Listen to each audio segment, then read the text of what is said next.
manual on living a good life, just pick up a race program.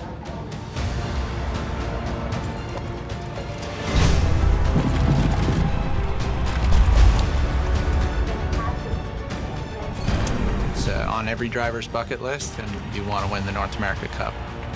Showtime. There was nothing more I could do or my horse could have done, and next thing you know, down he went.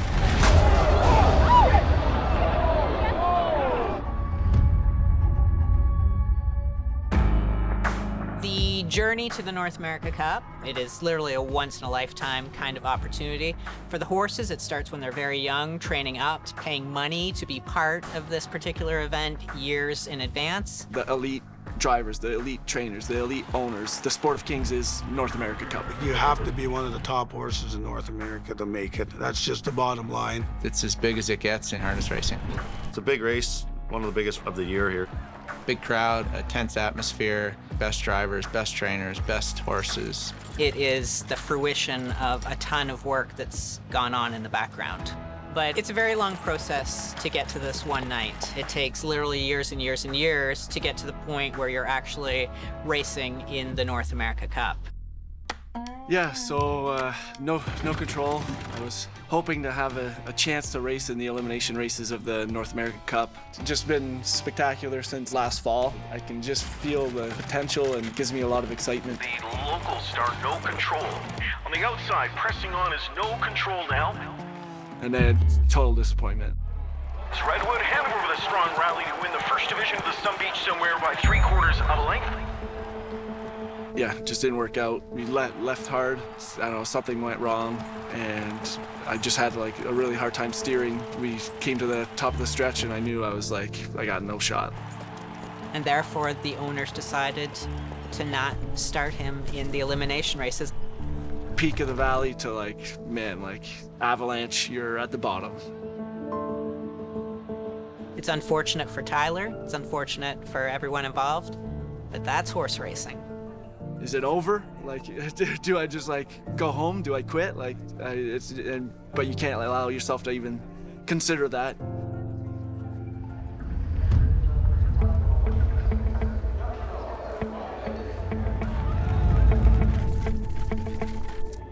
So on elimination night, there were 4 elimination divisions. Only the top 2 horses from each of those eliminations has a guaranteed spot in the $1 million North America Cup. Incredible pressure for everyone involved, especially the drivers. 4 elims of the NA Cup, it's going to be a dogfight out there racing. It's going to make exciting races to watch, but it's going to make stressful races to drive. Gets your mindset for the night. Hopefully, as long as it goes right, fingers crossed, everything works out. FCNA Cup elimination. First of 4 on its way. They're off and pacing. Moment is here. Springs off the gate here quickly to the top. Moment is here. Shoots to the lead for James McDonald. Further back 6, Bamboozler. So Doug McNair, during the elimination races, he only had 1 drive. Christchurch in the first Pepsi North America Cup elimination. Moment is here was 3rd. That didn't work out well. He was 6th. That means he had no spot in the North America Cup final. Wow. Nice horse, eh? Holy fuck. I've been watching James, hoping he makes the final for sure. I mean, I was just joking last episode when I said I was hoping if I couldn't win, I hope he does. I was joking, but this time I'm serious. You know, these big races, I like to see my buddies do good. All right, guys, we'll see you in a bit. Thanks.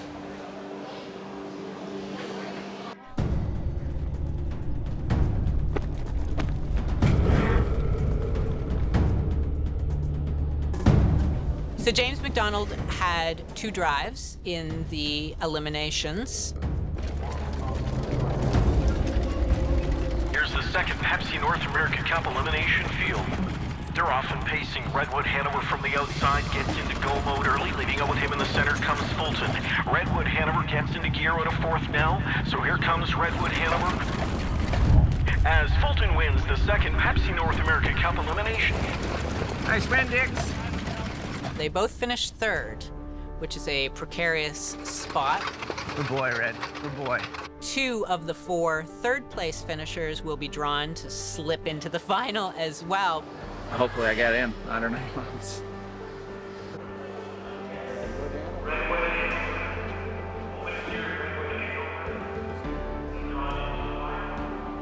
Lo and behold, both of the ones that draw in are James's. They got in anyway. You did? Both. Did they? Oh, way to go. That's awesome. I for sure have a drive, so that's good. Just need to have some luck now and try and get it done. Can't win it if you're not in it, so.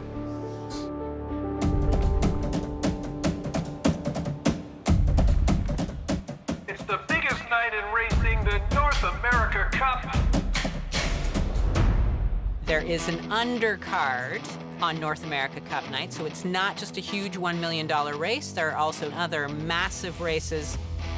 Big night tonight. Obviously, you have the North America Cup. For myself, I only have one race. It's the free-for-all trot, so the highest division here locally. Racing my good boy at Patriarch Hanover. It's a big night for me because this is like the first time that I race on this program. So it's a big step for the rookie to be here. Try not to be starstruck, but you know, you get a little bit of that, so you try to roll with it and be as confident as you can. And they're off, and in a cloud of dust, Fashion Frenzy leaves down the center alongside his stablemate Patriarch Hanover.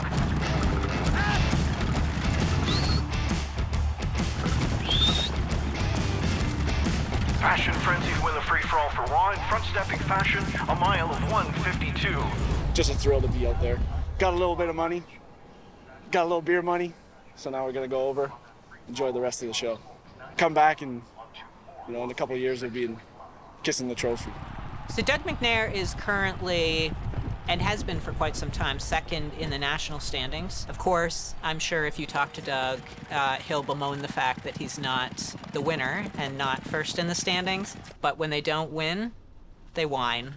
So our stable had 5 horses in the first 4 races. Day Trader is rolling for McNair first over.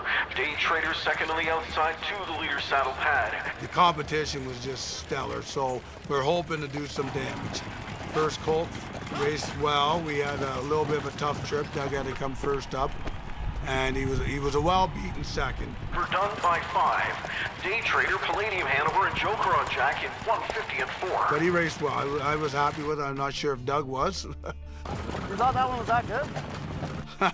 But we were quite happy with him. Then we had our other horse in the 3rd race. It's a slow motion. It looked like we won. We were getting ready for a picture, and I looked at Doug. It looked like he was coming back to the winner's circle, and then he turned around. So this isn't good, but in the end we lost. So we finished second, but our horse raced super.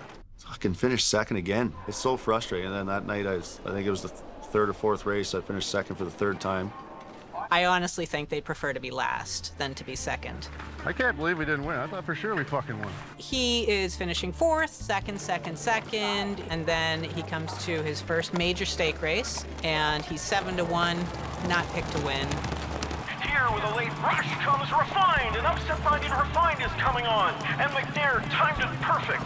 You have those 3 seconds, that big win, and you're feeling it. A guy like Doug, he loves winning.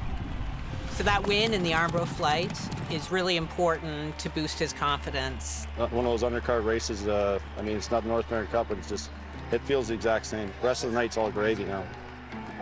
That's the one right there. Between the Armbro flight for $200,000, which he's won, and the Roses Are Red for $300,000, which is coming up. And that race in the middle is the Mohawk Gold Cup. The Mohawk Gold Cup invite in behind the gate. 10 heavyweights. Here they come. Doug is driving Wheels on Fire. He's a long shot, but Doug is in the hunt, coming around the final turn. And a horse in front of him goes off stride, breaks in front of a bunch of other horses. And Dougie dives to the inside to get out of his way. There was nothing more I could do or my horse could have done, and next thing you know, down he went.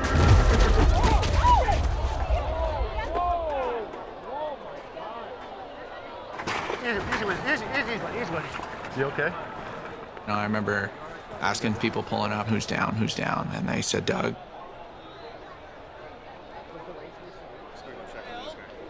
The rest is a bit of a blur, you know, just Next thing you know, I was up, jumped right up, and I had a hold of him. All my limbs were intact, and the horse was fine, which is the main thing.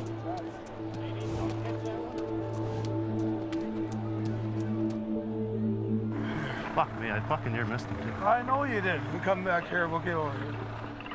Got down there, helped Doug. We got the horse stopped, got the equipment off him. It happened so fast, and there's lucky a lot of people around to give us a hand, and nobody got really hurt in the end. That's the main thing. Don't worry about you. Thank you. Your mom called me, so I'm just letting her know you're okay. I'm fine, yeah. Thanks. Yeah. You ready? For now. Yeah. See you after. Yeah, good, yeah. Yeah. Just hurt my feelings a little. Okay, but your feelings, your body's okay, innit? It takes a fucking bigger action than that to throw me down.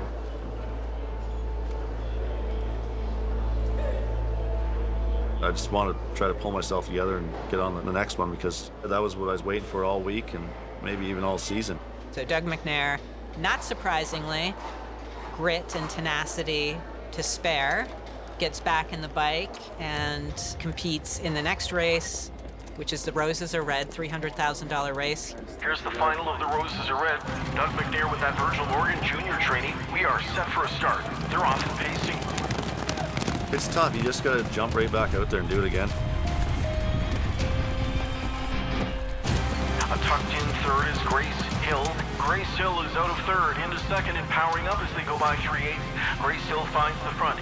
Turn the page and go on with it. It's tough to do. A lot of people wouldn't.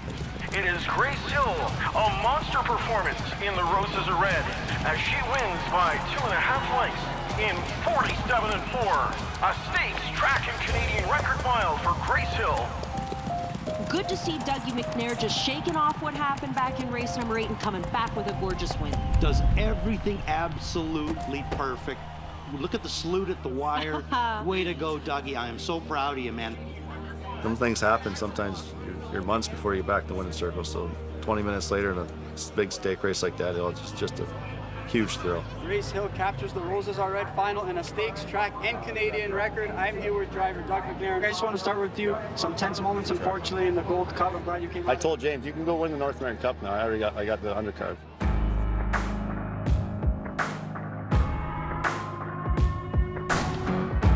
Early in the day, I remember Paige said to me, she's like, "Oh, do you get nervous on days like this?" And I said, "No, not really, but the position I was in, I had some, outside chances, some good chances, but if I didn't win, it wasn't gonna anyone to be like, oh my God, what happened to James? That horse was supposed to win." Like, it wasn't any pressure that way. If I won, it was gonna be because, everything went better than perfect.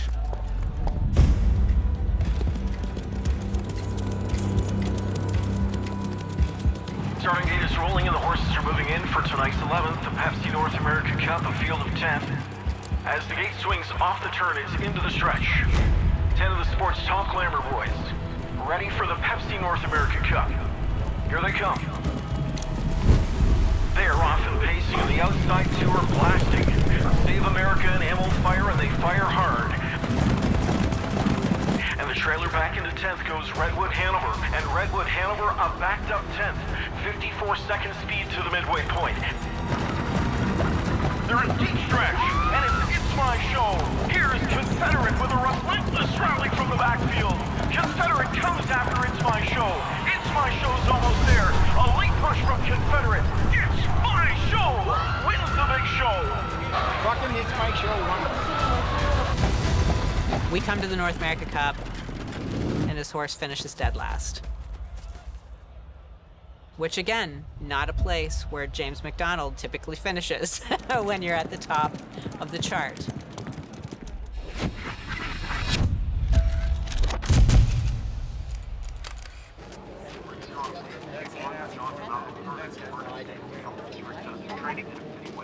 Well, boys, had its highs and lows for sure. I would have liked to have some more luck in the big ones, but not winning them makes you hungry to want them more. For him to go out and finish last, he's feeling bad about himself as anybody when you finish last in a $1 million race, especially when camera's on you, the pressure's on you. Over time, you learn to deal with loss, you learn to deal with bad loss. Every race is an individual. You don't carry the bad over into the next race. I was just 10th in the North America Cup, and yeah, I had this big build-up all week. I want to win. I want to win some big races, and I didn't. You got to know that in your heart, you're going to be a champion, and you're going to race a champion, and you're going to be that guy holding the trophy. Horse racing teaches you anything, it's resiliency. So James, king of the track, king of Woodbine Mohawk Park, still has a couple races left on the card though. You know, it might not be the North America Cup, but every race is a race. See if James McDonald can find her a better trip tonight. It's post time for race 12. And they're off. And here's Mystifying. Scrambling for racetrack on the far outside comes favored Parisian Blue Chip now. Parisian Blue Chip trying to burst her bubble late. Here's Parisian Blue Chip outside, Mystifying inside. Mystifying and Parisian Blue Chip gets her in the final strides. So it was Parisian Blue Chip ended up getting up for the win. It was kind of a nice ending to just a tough night. She's a tough game when you're a hero or a zero. Felt like a zero a bunch of times tonight, but oh, tonight was, yeah. Not the best night, but it wasn't that bad. Didn't win any big ones, but that's what keeps you coming back and wanting more. James got the job done and bounced back with a win at least. Are you sticking around for that? No, I'm going over to get the shrimp and cocktails. If you can't turn the page after every deafening defeat and every victory, then you can't last in horse racing. You got to get around it. I mean, you can sweat it off, be mad for 15, 20 minutes, but next, turn the page, you got to get back out there and try to win again. You're a human being. You're going to make mistakes. For Doug, for myself, for James, like, when it's all said and done, you got to look back and you got to be proud of yourself. You got to know that you got no regrets, that you gave it your all. I think horse racing is just a little tiny portrait of all of our lives. It is about, the quest for the winner's circle, the connections we make along the way, how other people view us in terms of are we considered a long shot or a dead favorite, but mostly it's about how we deal with whatever's thrown at us. We have a set of cards that we're given. We make the most of it. Whether that's a horse, then its natural abilities, a trainer trying to finesse that, a driver trying to determine what they're going to do with that. And at the end of the day, you have to make the most of what you've been given. You lose 80% of the time if you're awesome, and it feels like life. Life is horse racing, and horse racing is life. When it's a huge race like the King's Plate, it's the best possible race with the best possible jockeys, the best possible horses. One of the biggest races in North America. On that day, you want to be 100% fit, 100% healthy, and you definitely want racing luck on your side. Queen's Plate, and they're off. This is one of the biggest moments of my career. Everything is at its peak.